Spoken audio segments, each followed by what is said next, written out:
Hello, everyone, and welcome to the Houston Element Podcast. My name is Missy, and I'm your host.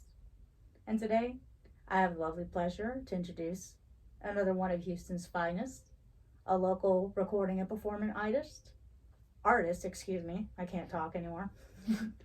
Mr. Isaiah Undrwaye. Thank you. This No is what problem. happens when you're over the age of 30, man. I'm telling you. I can remember the Cold War flags, but I cannot remember anything past that.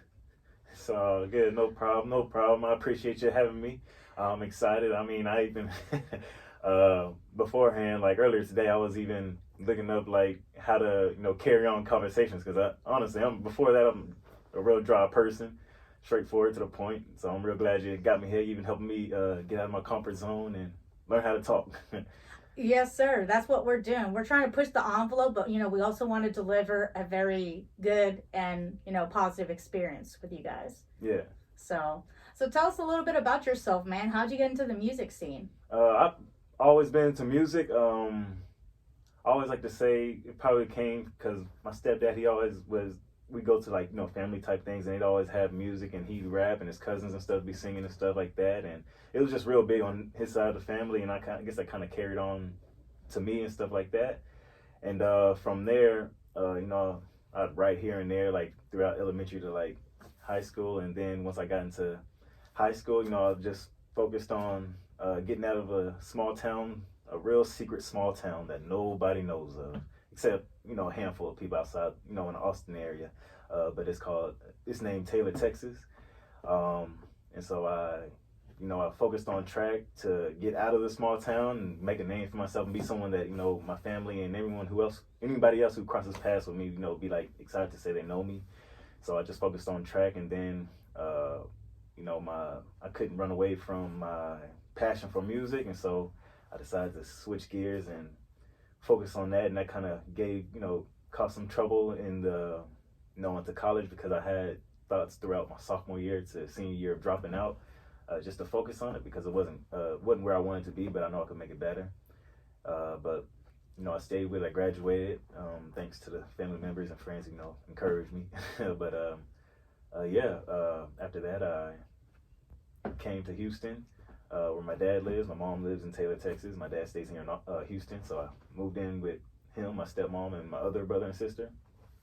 And that was a struggle because was trying to figure out everything with the music, focused on it. I was living off of the refund money that I had from college, and then once that ran out, I had to go back to Taylor. But luckily, my cousin offered me a job. I did some lawn tech. I was a lawn technician for a year. Then came back to Houston earlier this year, and I've learned a lot, and just putting in the work to understand what I didn't know whenever I was, I failed the first time being here, and being at my cousin's for a year and living with him, and, I invested in courses and all this other stuff to, teach me and get me right.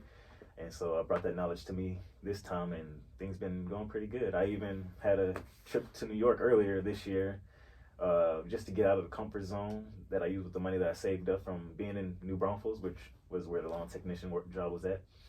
And, came back after doing some open mics and meeting new people up there and getting out of my introvert tendencies and opening up. But yeah, that's a long answer to your question, but that's pretty much how I got into music and where I'm at right now. Excellent. And that's a common thing I've heard about, especially with really great musicians, really successful musicians. Mm-hmm. They're not always, the bookworms of the people. Yeah. Most musicians don't even read traditional sheet music or tabs, things like that. It's just like they come to a point where it's like when you're a true artist, I think you come to that point where you're like, do I want to be the office person or do I want to be the artist? And it's always the artist, because that creating nature. Would you say that's what drives you? For sure, because I know once I was, being in college, like, it was cool. I loved the relationships that I had and stuff there, but it was like, the school part and stuff like that, it was like, and, just listening to everyone else, like, you should be doing this and this, and I was following that stuff too, but it was to a point where it was like, kind of depressing me, like, not to the point where I was like having suicidal thoughts or anything like that, but it was just like, you know, I didn't have anything to look forward to if I kept going down this route. And so it was like, I had to, you know, sit with myself and was like, okay, should I really, you know, I thought about it. The worst thing that could happen is like, I'm homeless and I'm broke. And I was like, do I still want to do music? I was like, yeah, I'm gonna go ahead and do it. So yeah. And I'll just work my way out of that hole. So yeah, and something about that creative nature is just, you know, it drives me and it, you know, helps me express who I am. And it honestly, like, just the journey itself, it helps me grow a lot more than it would have if I was to, you know, done the classes and full, you know, went through with like a career and whatever kinesiology would have brought me to. So yeah, like I learned a whole lot, you know, really get out of my shell. Because beforehand, I was even thinking about it's like I'll just write for people or make beats and, you know, stay behind the scenes. And I was like, I know that's not what I want. So I was like, you know, the journey forces you to get out of your comfort zone, grow, pass. You know, it's much more than just music or anything that you're doing. It's like the journey. You know, it brings you to evolve in all areas of yourself, and you know that really dawned on me earlier today too. Whenever I was looking at like, you know, how to carry on conversation, you know, be more, you know, things like that. Because it's like I just stumbled upon that today. It was like I wasn't planning on doing that, nothing. It was like the journey just forces you to get out of your comfort zone and grow. Isn't that interesting? And Yeah. I really respect that you took it so seriously to be like, you know what, let me try to see what I can do to make my performance even a bit better. You know what I'm saying? Yeah. It's like, yeah, I know how to talk and this and that, whatever. Everybody knows how to ride a bike, but can I be better at it? I appreciate that. No problem. I'm just real grateful that you allow me to be on here. Oh, absolutely. The pleasure is all mine, man. Oh, thank you. But yeah, I even tried applying like the stuff that I was learning today, like with some people, like, cause right now how I've been making money with like, you know, focusing on music and stuff like that. It got to the point where the music's getting real good now, but it's like I'm still not making money. Hadn't figured out how to, you know, market myself right yet. Mm-hmm. So for like the meantime, what I've been doing is, you know, like my grandma was telling me, is like I'm peddling groceries, cause you know I do favor runs, so that pays surprisingly well. I didn't know it did, but it pays surprisingly well. But you know, the stuff that I was learning about, you know, how to communicate and stuff, I was applying that to some of the people who I was talking to during curbside, and you know, seeing some stuff where I could work on and stuff, you know, help me get ready for this. But yeah, I'm pretty excited. That's wonderful. That's wonderful. And so, and not to discredit any, you know, what we want to call school professional, classically trained musicians who are also great, you know, and go on, some of them to be at their master's and even their PhD.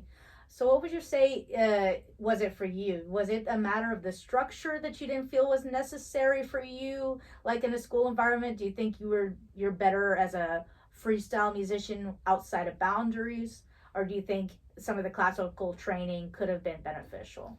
It definitely could have benefited me, and I mean I tried because I went to college originally for business, but then you know, I switched to kinesiology, just because, you know, classes were easier, and I was mainly there for track, you know, track, and so I was like, you know, classes are easier to teach me more about the body and, you know, get better and things like that. But you know, I tried to switch over to music, but they had some weird criteria or whatever to where it's like, you know, I couldn't really get into that. But I believe it definitely would have, you know, helped me out a lot. Maybe we picked up a few stuff, but as far as doing well in the classes, I don't know if I would have done well in the classes just because of like how you said, like the structure and stuff like that. Just from like, you know, courses that I've learned from, you know, reading from other people who have like been teaching me the stuff. It was like, you know, they stretched information for like a long time to fit the years that you're there. And the stuff that I learned is like I learned pretty fast. And I mean, I don't know like, you know, chords and all that stuff and things like that. I know how to rap and, you know, build production, know what sounds good. Know what sounds good, and I tweaked it to make sure, you know, it's like, it's for real, you know. That's the best way I can put it. But yeah, I'd say it definitely would have benefited, but me being freeform or freestyling the way it is, it's definitely let me explore things that I probably would have not had the mindset for because of the structure, and would have like kind of locked me into like a certain way. So freestyling definitely, you know, allowed me to explore different areas of music and what happens if I do this, and pick up on things that were wrong that led me to something that I probably wouldn't have seen if I was to have stuck with the structure that they had. So yeah, definitely think freestyling was a lot better route for me. Excellent. And like it seems very, instinct driven. Yeah. Like you let your instinct just kind of be the paintbrush and your imagination is a canvas kind of Yeah. thing. So what kind of things drives your inspiration? Like what are the kind of things that guide your instinct to lead you to do some of your best projects? Definitely my life, like life experiences and stuff like that. Really living by what I believe, which is obsess your journey. Like how we were talking about earlier, I believe that's really important because it forces you to grow out of your comfort zone and stuff like that, So definitely that, and just like, I love movies, movies and shows. So I get inspirations from those as well too, because I want like my projects to be like movies and everything to correlate. Like I don't know if you're into like the Marvel series and stuff like that. Of course. Oh, of course. Yeah, I really like it. I really like it. But yeah, I love how everything correlates, and they're all connected. So that's how I want like all my projects to be. Everything to show the growth from when I started, which was like I'd say it's not my first project, but it's like the first one that I feel like began to really get good. And it was called my the 5th-year program, because I had an extra year in college. And so it's called the 5th-year program. The coaches had, told me about it, and I agreed with it. And so I had an extra year of college, and that's when I really dove into music. I didn't have track anymore because I wasn't eligible anymore, but they gave me another year to finish my classes. So I used that year to, get school over with, but also focus and really dive into the music. And I was in a relationship, but sadly, things, the obsession with the music and stuff like that, led things to go, way we didn't want it to. But, there's no bad blood. We're both cool with each other and everything. We just knew where things were going. We just wanted 2 different things. So that really inspired, that whole project, and just my experience of how the journey, sacrifices you have to make to really get where you want to go. So that journey is pretty much like the start of when I started really taking the music serious and really having something I can show, and then leads to the project that I'm on now, to where, it just encompasses, really brings in everything that I'm into right now, my story and where I'm at right now, to just continue to show the growth and to inspire others. Like, hey, this is what it's like. It's not just like, chase your dream type, fluffy type stuff. It's like, I really want to show, the journey and the process inside of it that leads you to your dreams. And so them being able to see it like live, like, real time of me going through the journey and the things that I'm failing at, getting good at, and already mastered, and just keep going along the way. So, yeah. Excellent. Yeah, no, the struggle is real, man. But you seem like you got a good head on your shoulders, and you're passionate about it, and that's really the trick, isn't it? Yeah, that's pretty much all it is. It's like, as long as you got that, nothing can stop you. Indeed. And so, how would you say that you try to balance, your music life and then basically your other life? Because let's just get it out there. Music takes a lot. Yeah. Art takes a lot. You know Yeah. what I'm saying? And so, what is something that you do to try to help make sure, like you said, you got your little side gigs kind of things, you got your family life kind of thing. What is the things that you try to do so that way you don't have to sacrifice one or the other? That's a tough. I feel I do pretty good. I just, when I talk to my family, like my mom and them back home, my mom and my other 2 siblings back at home, and my grandma calls me every day. Mm-hmm. And my dad, stepmom, my other 2 siblings up here, I talk to them. I make sure that, we don't, I guess, drift apart or anything like that. I like to keep family close and keep those relationships strong. So I feel like it's not too much work to do that. And plus, they also know that I'm into music. So I feel like it doesn't really take too much time for that. But I'd say the thing that is more tough and that I'm more sort of afraid of getting into is like, a romantic relationship. Because, I just seen, how it can hurt whenever things aren't, going good, not sharing enough time, and and everything else that comes along with that. It's like that's like a heavy price to ask of someone to, do you want to join me on this journey type thing. And plus just like, also insecurities, like, yeah, I'm not making money off of it right now. And then, and just having to like put faith, ask them to have faith in you. I feel like that's real tough for me. Just because if they, stop or, don't believe in me no more, I feel like they, that really hurt, someone that close, like, because there's no one closer to you in this world besides that person. And so if they, get real negative and that type of thing, that really hurts. And so I feel that's something that I have more of a harder time getting into. I feel like I can, family and stuff like that, I can balance that pretty good. But it's more like that romantic side is like, I feel like that's a heavy thing to ask for somebody. And so I'm having a hard time bringing that into the type of thing.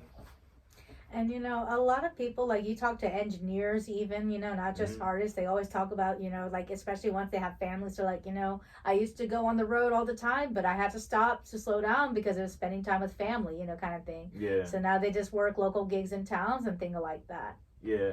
So do you ever think like one day, your passion is going to take you on the road? You want to go to Europe, you want to go to the UK, things like that. Do you think it's going to be very exciting, kind of like a little crazy ride? Oh yeah, I love that. I'm gonna love that. I'm really excited about that. And the family part, like how you mentioned, I do see that like being the issue, but I also feel like I don't know. I feel like I'd have to really, maybe bring them along with me or something, because that's I don't think I'd be able to give that up, or at least at the beginning stages, I'll be doing a road and doing all that stuff, and then start to set myself up to where I don't have to go on the road anymore, and I can just spend time with family and stuff like that. But at the beginning stages, they'll just have to come along with me or something, because I don't think nothing's gonna stop that train. yeah, and I've seen musicians do it. Like you've heard about musicians. Sometimes they marry their manager, or sometimes they bring their kids on the road with them. Like there's ways to get around it. Yeah. I mean, do you imagine yourself being, like you said, like bringing in the whole family, like, and everybody like, okay, I got my trailer, but now they need their trailer. Excuse me. I mean, I definitely could see myself bringing, select few of the family, not everybody, but not everybody, but I can definitely see myself doing that. Friends, also that's another thing too. I feel like because my friends, we kind of drifted off as well too. We're still close, but it's like we're not, how we were. But I feel like that is another thing I have to work on as well too, is keeping a relationship with them, because they're like close guys that I went to college with, and we all have like the same good mindset type thing. So that's another thing I have to work on too, is making sure that relationship doesn't go afar either. And I don't know your life, and I don't know you personally, things like that. But, from what I can gather, like it sounds like you're just an artist and you just want to do your art, man. And I don't think it's asking for a kidney or a liver to show support kind of things, and there's levels of that you can show. Yeah. At the end of the day, what would you say would be important? I mean, it's kind of a tough question, it's like you have to have relationships in this industry and things like that. But do you think like it's important to understand, it's like at a certain point, if they're not going to be supportive, like you said, just gotta keep on going? Or is there going to be situations where you're going to want to fight for those relationships over your art? No, I mean, thank God, like I haven't had anybody who's like not supportive. At least from what I see. Yeah. But definitely, if I realize they're not supportive or anything like that, then I won't drag them along. I'll let them go do their own thing or whatever. Love them from afar. But I wouldn't try to fight for that. No. Nah, it's just that's wasted effort. And like I say that because unfortunately I've seen a lot of good people, some that are from local and some from other places, things like that. And sometimes people get real salty when they see somebody they know coming up, and it's so sad. You know what I'm saying? And I don't want to see good musicians, good artists get deterred from their goal because of those kind of things. Yeah, and I feel like that's something that I feel like it's hard to see any of the people that I have right now do, but I guess that's also, probably what the other people were thinking too. So it's like, I feel like that's something that I'm going to have to experience and just deal with it from there. Mm-hmm. But yeah, I mean, like how they probably were thinking, I don't see that in any of the people that I have close with me right now. I feel like they're, it's not a whole lot of people, but I feel like, I feel pretty good about them, but you just never know. What would you say is an important factor about knowing somebody that's going to be your road dog, like for good, like going to be there from when you first made your demo all the way to your platinum album? Let's say you said what's going to be like what's important about that person, or like what's something that you can tell about that person, like a trait about them that that when they say they're showing the support that they're genuine. I guess that's a hard one. Because I kind of want to think about that one because now I have me thinking. No problem. We can come back to that one if you like. Yeah, no problem. No problem. So now that we have live sound coming back and things like that, do you have any kind of shows coming up planned? Anything like that? I actually been doing pretty good. I mean, like how I was telling you, like when I was in New York, like that was my first time really diving into it besides an Apollo night on the campus of Stephen F. Austin, which is where I used to go to. So me going back into it whenever I was in New York, it was horrible. It was really bad. Oh my goodness. But that was me learning like the steps of what all it took. Like I was performing, I was holding my phone and all this stuff, I was shaking and stuff like that, nervous. But I did that for probably about, I think it was 3 times while I was up there, because I was up there for like 2 weeks. The third time was like, the good time. I was finally understanding it, and then I came back down, went to Writer's Block. I don't know if you heard of that, but it's a pretty good spot. It's owned by another local rapper, AJ McQueen. The guy's pretty cold. He's real good. So I went there, performed. It was okay. Mm-hmm. It was better, but it could have been a whole lot better. But there's this thing called Coast to Coast, and I've been practicing after those performances and stuff like that. I went there, performed, and they take like the top 5 to Miami, and I got to like 5th place. So I was like, I was kind of like, dang, should have got first. But my sister, she was like, did you not know what all you get with 5th place? And so there's like a few things you get with it, and then the big thing that I saw was you get a spot to compete in Miami, for like the championship, and like the winner wins like $50,000. So I was like, okay, cool. So yeah, I got that set up and been doing other performances around here, and I'm got it down now. I've been jogging and performing my songs, so I have the breathing and the strength and stuff like that going on too. But other than music, I say the performance side was a whole nother thing that I had to understand, because at first I thought you just go up there and rap, but nah, there's like more behind it and stuff like that. And I don't even dance, and so me saying all this stuff is like, I know the dance, like people who actually dance have to put in even a whole lot more. But yeah, I feel like those are I think. Oh yeah, you asked me about the live sound here, and if I had any upcoming shows. Yeah, I'd say the Miami one, and then there's one hopefully this weekend that I go to. I don't know the street name, but I'm looking forward to that one too. Hopefully, it goes through. It's by Black Entertainment Marketing or something like that. I forgot, but I'm looking forward to that one too. All right. Well, no worries. We'll put that information in the comments so we can go ahead and check that out whenever it comes through. Alrighty, cool. Appreciate it. And so you're doing shows out of state and things like that. Like that shows that's I mean, that's takes a lot of courage, things like that. Not to say that you can't do it, but to be like, I'm gonna go and invest. Yeah. That takes a lot of courage. Like that shows real seriousness. Yeah. And so far you said you kind of have, half and half experiences, but like, so what have you been doing to try to keep, adding on to your professionalism at your performances?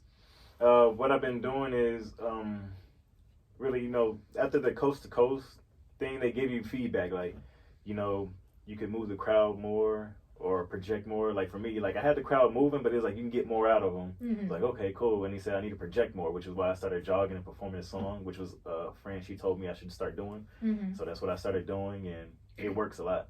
And so, and also been performing, working the crowd, getting more familiar with that, and the call to action type stuff and all that. So that's what I've been doing to really, get better with my performances and things like that. And performing new songs as well too is what I'm getting ready to get into now that my engineer, he finally got the songs ready for me and things like that. And so I plan on performing new songs more too. Excellent. Yeah. And I mean, that's interesting that you're talking about, it's like, you started running, again, doing your exercises to try to improve, Mm-hmm. your breathing and your vocals and things like that. So rapping is not just going up to the mic and talking, you know what I'm saying? Yeah. Like some people could think, and I've heard people talk about this about rock and roll, I can go up and scream and where's my money? It's not the same thing. Like there's a lot of dynamics and, linguistic training that goes involved in it. So what are the kind of things that you think is like unique to your method specifically of rapping? I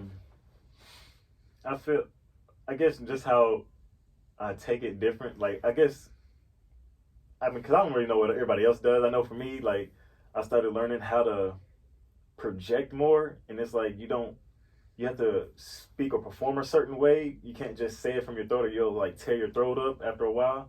And so, I looked up some TikTok things. There's this girl teaching me to, teaching how to perform more so as if you're like performing from the nasal of your nose instead of your throat. And so that helps me a whole lot. And it also helps with my performing, like even recording and stuff like that. It sounds a whole lot better. So I say, something that makes me more unique, I'd say is the way I look at it and really get into, how to perform and things like that. I'd say that's probably what makes me unique and how to save my voice. At least at this level, I feel like, a lot of people don't take into consideration that aspect of things, but it's like an important part Mm-hmm. of, performing. And so I feel that's probably the unique part of how I go about it. And do you envision that you're going to keep doing these kind of techniques and maybe even more techniques as your career goes on to maintain your sharpness? Yeah, I do. I'm really, I know there's like all kind of other fun ways of getting it done and stuff like that, but I know for sure these are going to be like the basic things, Mm-hmm. the reciting while jogging. And I'd say that's really all I do is recite and jog. If I'm thinking of practicing a performance, that's what I'll do. Do it probably like twice. The first time's like a warm up, and the second time is like, okay, now let's really try to perform it now, and and try to really get through it. And sometimes it's kind of hard to finish out a line because you're running out of breath and stuff like that. But it definitely shows like whenever it's actually time to perform, it's really cool. Oh, that's excellent. And I appreciate that you take it so serious that you're like, no, I'm going to do this and that and the other. I'm really going to think about trying to make sure I save my body because this is the moneymaker here. Yeah. Saying all of the good stuff is going to come out of here. Yeah. Well, thank you so much for joining us today, man. No problem. I thank you for having me. I really appreciate it. I'm really appreciative for that. Oh, no, the pleasure is all mine. Seriously. Thank you. And so do you have any last bit of advice for the listeners? Obsess your journey, because it's the only thing that really will, get you where you want to be and even further. It really shows you who you are, and really pushes you to be someone more. But that's about it. Well, you heard it from him yourself, man. Obsess about your journey and about your dream.